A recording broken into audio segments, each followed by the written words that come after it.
नमस्कार. भारत विद्यालय न्हावी येथील उपशिक्षक एम जी चौधरी सर हे सेवानिवृत्त झालेले आहे आणि नुकताच त्यांचा सेवापूर्ती सोहळा संपन्न झालेला आहे. आणि एक सोज्वळ आणि एक मनमिळावू साधंसुद्धा असं व्यक्तिमत्व चौधरी सरांचं आहे. ते प्रत्यक्ष आपल्या या ठिकाणी उपस्थित आहेत. चौधरी सर, आपलं T24 नॅशनल न्यूजमध्ये आपलं हार्दिक अभिनंदन, हार्दिक स्वागत. त्याचप्रमाणे मॅडम, आपलं पण हार्दिक स्वागत. आपण खांद्याला खांदा लावून त्यांच्या प्रत्येक गोष्टीमध्ये आपण सहभागी आहात, पार्टिसिपेट झालेला आहात. आणि त्यांच्या या जे रिटायर झालेले आहेत त्यांच्या पाठीमागे त्यांच्या तुमचा सिंहाचा वाटा आहे. तर मला सर, चौधरी सर, एक सांगाल की आपला नुकताच एक सेवापूर्ती सोहळा संपन्न झालेला आहे. चांगल्या प्रकारचे मान्यवर, एक दिमागदार आणि ते भव्यदिव्य असा सोहळा पार पाडण्यात आलेला आहे.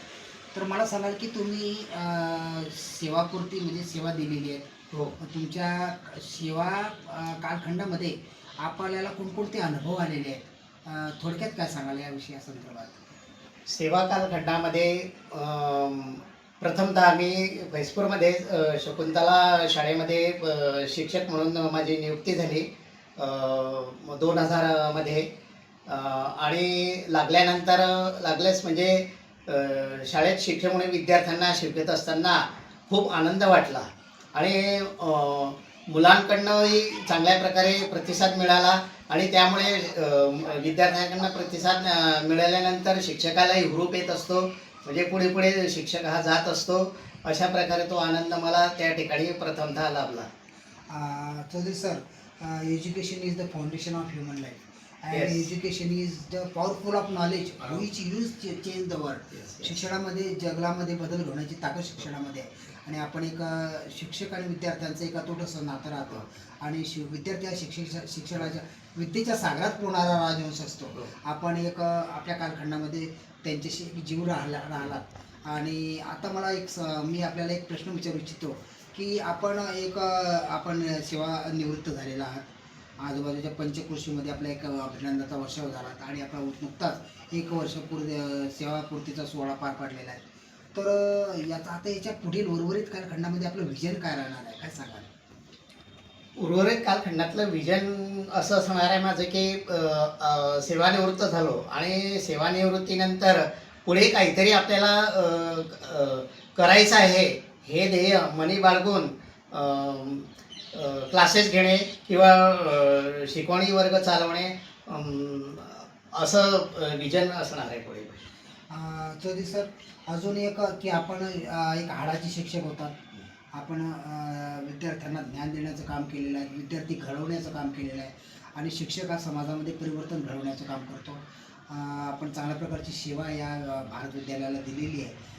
तर मला सांगाल की एक आपण या माध्यमातून सोसायटी म्हणजे समाजामध्ये संदेश काय देऊ इच्छिता, काय सांगाल? समाजामध्ये अशा प्रकारे संदेश देऊ इच्छितो की पालकांनी आपल्या मुलांकडे अधिकाधिक चांगल्या रीतीने लक्ष द्यायला हवं. कारण काय झालेलं आहे, सध्या मोबाईल असलेल्यामुळे विद्यार्थ्यांच्या हाती सतत हा मोबाईल असतो.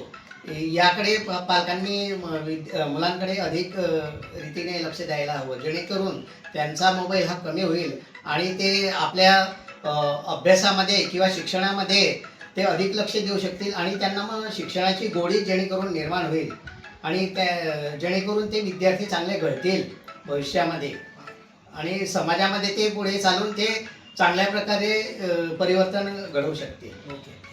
एक चांगल्या प्रकारचा मुलाचा संदेश आपण दिलेला आहे. मॅडम, आपले मिस्टर एक चांगल्या प्रकारे शिक्षक होते, हाडाचे शिक्षक होते आणि आपण त्यांना त्यांच्या प्रत्येक प्रसंगामध्ये आपलं आपण पार्टिसिपेट झालेला आहे. काय अनुभव आलेला आहे आपल्याला त्यांच्या याच्यामध्ये ऑन ड्युटीमध्ये असताना आपल्याला काय अनुभव आलेला, थोडक्यात काय सांगा? माझे मिस्टर म्हणजे खूप शाळेमध्ये खूप चांगल्या स्वभावाचे होते आणि मनमिळावू सर्वांशीच चांगल्या प्रकारे शिकवत होते. शाळेमध्ये खूप विद्यार्थ्यांना सर्व प्रकारे समजून सांगत होते. मुलांकडून सर्व लिहून वगैरे सर्व शिकवत होते, करून देत होते. म्हणजे आपण एक चांगल्या प्रकारे त्यांच्या प्रत्येक याच्यामध्ये आपण शिक्षकांचं एक शेड्यूल असतं टायमिंगला खूप महत्त्वाचं असतं. त्या माध्यमातून आपण प्रत्येक प्रसंगामध्ये त्यांना मदत करत होते. हो. आणि एक शिक्षक कसा असावा, शिक्षकाचा आदर्श कसा असावा, याच्या माध्यमातून एक चांगल्या प्रकारे त्या गोष्टीवरती भर देत होते आपण. तर मला सांगाल की चौधरी सर, मला एक सांगाल की आता तुम्ही तुमच्या उर्वरित कालखंडाच्या संदर्भातच सांगितलेलंच आहे, व्हिजन पण सांगितलेलं आहे. तर हे जी शिक्षकी पेशापासून आपण एक सेवा दिलेली आहे विद्यार्थ्यांना, तर आपण एक मजल गाठलेली होती, इथपर्यंत आपण खडतर प्रवास करून आपण इथपर्यंत पोहोचला.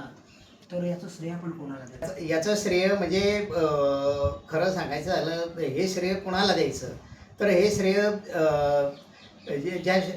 जिथं ज्या ठिकाणी मी होतो भारत विद्यालयामध्ये, ती जी शिक्षण संस्था होती, ती शिक्षण संस्था अतिशय चांगली होती आणि चांगली माणसं मिळाल्यामुळे याचं अधिक श्रेय संस्थेला जाऊ शकतं. संस्थेला जाऊ शकतं. मार्गदर्शक वगैरे तुमचे? माझे मार्गदर्शक म्हणजे माझे जे जिवलग मित्र, आपुलकीने माझ्याशी वागणारे, माझ्याविषयी सहानुभूती ठेवणारे असे जे जिवलग मित्र माझे जे बरोबरीचे होते, ते माझ्यापेक्षा वयाने लहान असले तरी मला ते आपलेसे करत होते आणि मला वेळोवेळी सांभाळून घेत होते. Okay okay. शेवटून मला असं सांगायचं आहे की start from appointment to end my life is very struggle. म्हणजे माझं जे जीवन ते खूप संघर्षमय, लागल्यापासून तर शेवटपर्यंत, आणि शेवटीही संघर्षच करावा लागणार आहे. कारण हे असं का सांगतोय मी, कारण शासनाचा जो नियम आहे, नोव्हेंबर 2005 पर्यंत नियुक्ती आणि नोव्हेंबर 2005ला शाळा 100% अनुदानित जर असेल, तर अशा शाळेतील कर्मचाऱ्यांना, शिक्षक आणि शिक्षकेतरांना त्यांना जुनी पेन्शन मिळू शकेल, अन्यथा त्यांना जुनी पेन्शन मिळू शकणार नाही, असा हा शासनाचा नियम. म्हणजे आम्ही याला एकंदरीत असं म्हणायला पाहिजे की आम्ही या बाबतीत अभागी आहोत. तरी शेवटी असं सांगायचं आहे की समाजाने आणि शासनाने हे लक्षात घ्यायला पाहिजे, जेणेकरून पुढचं जे लाईफ आहे, जे जीवन आहे, ते जरासं काहीतरी शेवटून काहीतरी काठी असायला हवी असते. बरोबर बरोबर. सरांनी त्यांच्या एक भावना त्यांच्या शब्दामध्ये मांडलेल्या आहेत आणि एक चांगल्या प्रकारे त्यांनी एक संदेश पण दिलेला आहे आणि त्यांनी एक आवर्जून एक समाजाला एक चांगल्या प्रकारचा आदर्श शिक्षक कसा असावा या संदर्भात इथं मोठ माहिती दिलेली आहे. Jogilal Surwade, TV 24 national news.